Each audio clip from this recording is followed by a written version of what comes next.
Have you ever thought that the rules that we create determine our mindsets? Let me give you an example.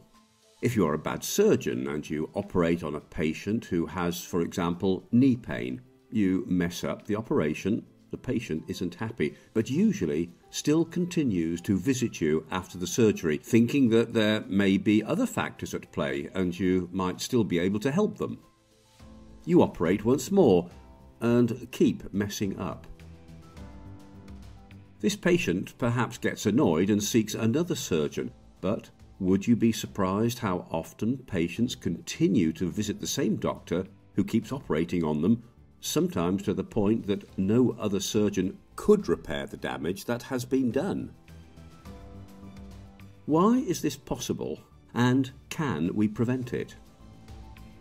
Here, some people would say that we can't get rid of all people who aren't good at their job, because there will always be a percentage of people that are better than others, and of course this is true, but I think there is a lot that we can do to make the system much better. Let's go back to the bad surgeon and try to fix the situation. At the moment, the way most healthcare systems work is the more you operate on a patient, the more money you get. If the operation is bigger, this also means more money.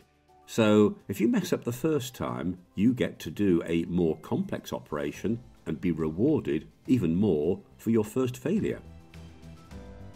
This is absurd when you think about it, but if you keep looking, this is the way a lot of our systems work. If you are a bureaucrat, you just make more rules, which in turn clutter our lives and hinder humanity's progress.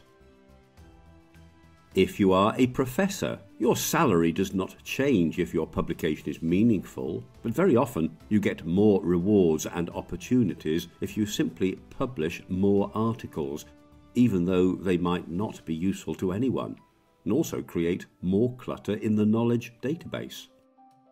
And here, I suppose a lot of people would say, sure, this is true, but we can't do anything about it. People should have a conscience and act in good faith, and the ones who don't are just bad exceptions. And exactly here is the part where I strongly disagree. We will of course always have bad actors, but instead of ignoring their behaviour, we need to do everything in our power to minimise the damage that they are able to do. That would mean, for example, to create an official patient feedback system where the surgeon who can't operate gets less money than the ones who can. This would of course motivate less capable surgeons to learn more and get better, instead of being content to enjoy a wealthy life while completely ignoring their sometimes catastrophic results. Such a feedback system won't be perfect in the beginning, and there will certainly be a lot of ways to cheat, but we need to start somewhere. If you are a mechanic who ruins people's cars, you wouldn't be able to gain a lot of money. And I think this should also be the case with doctors, bureaucrats, and scientists. The incentives we set with our rules steer the mindset of the people who follow them.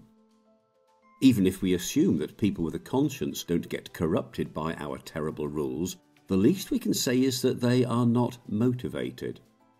But I would argue that people are not just black or white, and the ones in the middle who haven't defined their values get influenced by our rules. If we give people an incentive to do bad surgeries, to create more unnecessary bureaucracy, to publish meaningless scientific articles, well, they would oblige. In my opinion, the people who create rules and bad incentives are a lot more responsible than the people who follow the rules.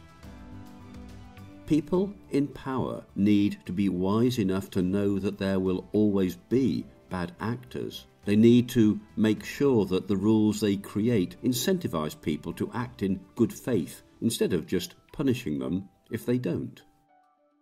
Making rules isn't easy, and I guess we need to start putting a lot more effort into this process if we want our civilization to thrive. Humanity's progress isn't certain, and if we want to avoid the fate of all other human civilizations before us, we really need to give our best instead of being complacent. Thank you for watching, and if you want our message to reach others, give us a like and perhaps share this video with your friends. We are a small group of people working in normal jobs, investing our time and our own money because we want to create a new genre on YouTube where people gather to discuss ideas about a better future. This is why we appreciate every like, every comment and every subscriber. So share your thoughts with us in the comments below and join us for more future thoughts.